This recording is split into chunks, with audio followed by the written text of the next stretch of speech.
谁送我的？流血了！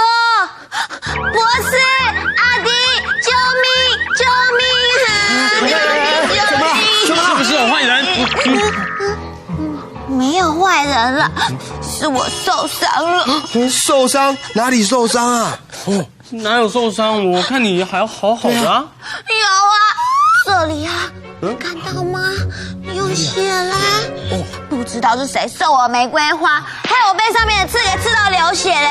让我知道是谁送的话，我一定会很生气。可是其实也就一点点小伤口，没必要这样发 can 嘛。发 can， 没错，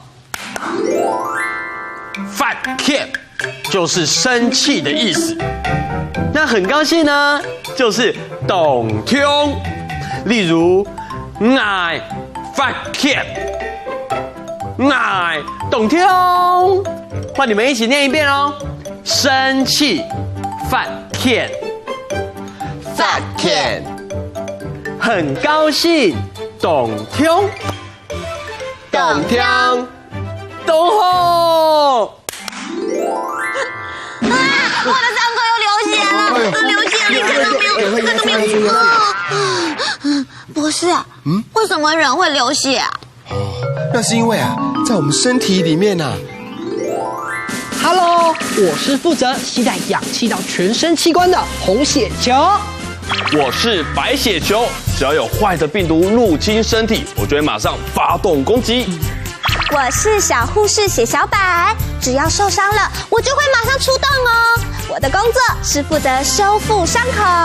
我们是血液三组。嘿嘿，这样看起来我最辛苦哦，因为我每天都要提供氧气给身体的各个器官。哦，这可不一定哦。要是没有我啊，病毒呢就会在身体到处乱窜，而且呢，身体的器官呢就会被攻击哦。所以以重要程度来说，我应该比较重要吧？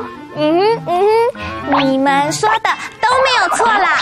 但是如果没有我，受伤了，血就会一直流，一直流，这样子你们就会被排出血管外面，你就没有办法提供氧气，也没有办法攻击病毒哦。